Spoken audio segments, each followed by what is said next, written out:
भारत का इसरो, रूस के कंपटीशन में उतरा भारत का इसरो। चांद की दहलीज पर चंद्रयान 3 के लिए 24 घंटे पहले बहुत ही क्रिटिकल। दिखाएगा चंद्रयान 3 एक सप्ताह पहले ही क्रिटिकल करने जा रहा नंबर। बड़ा कमाल।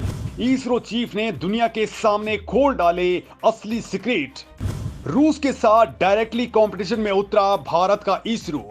दोस्तों, चंद्रयान 3 चांद की दहलीज के करीब पहुंच चुका है। लगातार इसरो को संदेश भेज रहा है और बता रहा है कि इस वक्त हालात कैसे हैं। और दोस्तों, ये सिग्नल और पूरी जानकारी बिल्कुल सीक्रेट रखी जा रही है। इसका केवल कुछ ही पार्ट दुनिया के सामने बताया जा रहा है। बड़ी बात यह है कि चंद्रयान 3 ने जो तस्वीरें भेजी हैं वो इस वक्त पूरी दुनिया में भौकाल मचाए पड़ी हैं। तो वहीं दोस्तों, अब इसरो चीफ ने जो ताजा खुलासा किया है उसने रूस और चीन से लेकर के नासा को भी हिला करके रख दिया है। क्योंकि दोस्तों, इस वक्त रूस अपना यान भेज रहा है और वो कह रहा है कि उसके यान की सफलता की दर केवल 50% है। तो वहीं इसरो चीफ खुद कह रहे हैं कि चंद्रयान 3 100% सक्सेस होगा। मतलब कॉन्फिडेंस का लेवल बहुत ज्यादा हाई है। लिहाजा आप समझ सकते हैं कि इसरो ने जरूर वो सीक्रेट टेक्नोलॉजी इसके अंदर लगाई है जिससे इसरो के वैज्ञानिक फुल कॉन्फिडेंस के अंदर है। बड़ी बात यह है दोस्तों कि इसी दिशा में लगातार काम भी हो रहा है। क्योंकि जो काम हुआ है दोस्तों, जो चीज हुई है, मैं आपको बताने वाला हूं और आप भी इससे फक्र महसूस करने लग जाएंगे।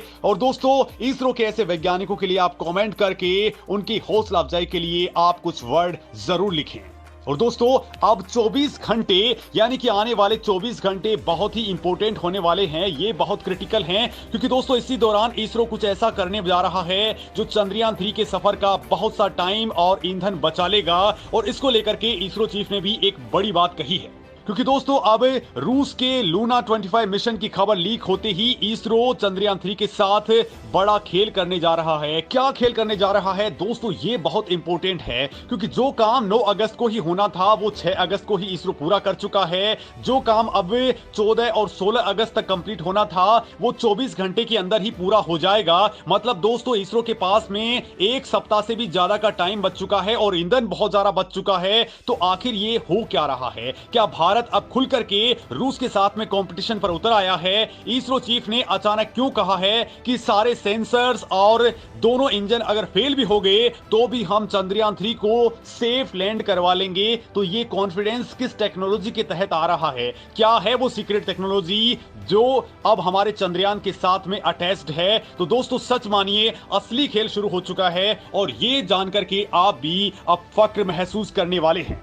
दोस्तों, इसरो चीफ ने जो सीक्रेट रिवील किया है उससे पहले आपको बता दूं कि हमारा चंद्रयान 3 तीव्र गति से यानी 1900 किलोमीटर प्रति घंटे की रफ्तार से चांद के ऑर्बिट में चक्कर लगा रहा है। हर पल ये यान भारत की उम्मीदों के साथ चांद की ओर करीब पहुंच रहा है और ऐसे में मून से आने वाली हर खबर को लेकर के लोगों के बीच भी कौतूहल बना हुआ है। इसरो के चीफ एस सोमनाथ ने चंद्रयान 3 को लेकर के कहा है कि यान पूरी तरह से सेफ है, सुरक्षित है, हेल्दी है और अपने पथ की ओर तेजी से आगे बढ़ रहा है। ऐसे में अगर यान को चंद्रमा पर लैंड करवाने में किसी भी तरह की डिफिकल्टी आई, दिक्कत आई, तो इसके लिए हमारे पास पहले से ही प्लान बी रेडी है। जैसे ही चंद्रयान 3 चंद्रमा के नजदीक पहुंच रहा है वैसे वैसे हम इसकी रफ्तार को कम कर रहे हैं, साथ ही इसकी कक्षा को भी कम किया जा रहा है। यानी कि चंद्रमा के ऊपर हमारा चंद्रयान 3 अब उसके बेहद करीब पहुंच रहा है। इस वक्त चंद्रयान 3 चांद से मिनिमम 170 किलोमीटर और मैक्सिमम 4313 किलोमीटर दूरी वाली ऑर्बिट में चक्कर लगा रहा है, जिसे अब 9 अगस्त यानी आज 100/100 किलोमीटर वाले गोलाकार ऑर्बिट के अंदर डाल दिया जाएगा। यानी तब डिस्टेंस केवल 100 किलोमीटर की ही बचने वाली है। दोस्तों, ये काम 14 और 16 अगस्त को होने वाला था, लेकिन अब टाइम फ्रेम इसरो ने अचानक से कम कर दिया है। हालांकि इसरो ऐसा क्यों कर रहा है इसको लेकर के कोई भी बड़ी बात उन्होंने सार्वजनिक नहीं की है, लेकिन आप खुद भी समझ सकते हैं कि जब रूस अचानक से अपना यान भेजकर कंपटीशन पर आमादा है तो इसरो भी पीछे नहीं है। दोस्तों, हम रूस को सीधे सीधे टक्कर दे सकते हैं, उससे आगे भी जा सकते हैं, वो बात मैं आपको बताता हूं। दरअसल दोस्तों, इसरो अब 23 अगस्त से पहले भी इसकी लैंडिंग करवा सकता है, क्योंकि दोस्तों इसरो लैंडर के मामले में रूस से भी कहीं आगे बढ़ चुका है। दोस्तों, कुछ दिन पहले मैंने आपको बताया था कि जापान भी चाहता है कि वो भारत का लैंडर इस्तेमाल करे, यानी जो चंद्रयान 4 भेजा जाएगा उसके अंदर लैंडर हमारा रहेगा। तो आप अंदाजा लगा लीजिए कि भारत के लैंडर की टेक्नोलॉजी किस लेवल की है।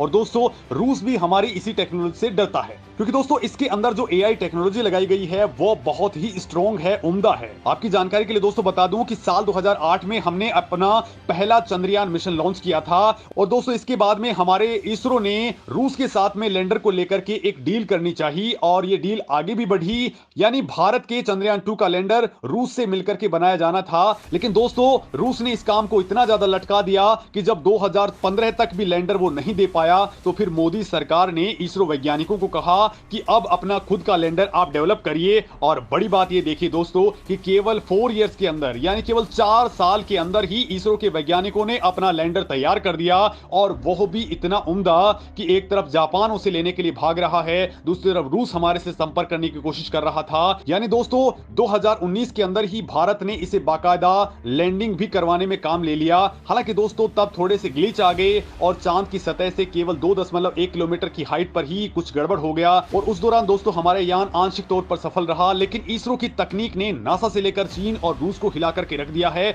और इसके बाद दोस्तों आपने मून मिशन यानी कि लूना 25 के लिए रूस ने बाकायदा मोदी सरकार के पास में इसको लेकर के प्रपोजल भेजा था कि वो भारत को अपने मिशन में शामिल कर लेना चाहता है, वो भारत के चंद्रयान 2 वाले लैंडर की तकनीक अपने साथ लेना चाहता है। लेकिन दोस्तों भारत ने रूस को साफ साफ इनकार कर दिया। दोस्तों अब आप सोच भी रहे होंगे कि रूस ने तो 50 साल पहले ही चांद के ऊपर अपना लैंडर उतार दिया था, तो अब उसे लैंडर भारत का क्यों चाहिए था। तो दोस्तों यहां पर झोल ये है कि वो तकनीक अब पुरानी हो चुकी है, आउटडेटेड हो चुकी है, अब बहुत ही एडवांस तकनीक का जमाना है, और इसरो इस मामले में बहुत आगे निकल चुका है। और दोस्तों नए दौर का वक्त है, तो इसरो अब डायरेक्टली रूस से कंपटीशन ले सकता है, क्योंकि तकनीक के मामले में अब हम इक्विवेलेंट ही नहीं बल्कि इस मामले में तो रूस से भी आगे निकल चुके हैं। बड़ी बात यह है कि इस काम में नासा भी अब भारत का सपोर्ट कर रहा है, यूरोप की स्पेस एजेंसियां भी लगातार भारत को सपोर्ट दे रही हैं, ट्रैकिंग सपोर्ट उनका मिल रहा है। और इसी बीच इसरो चीफ ने कुछ ऐसा कहा है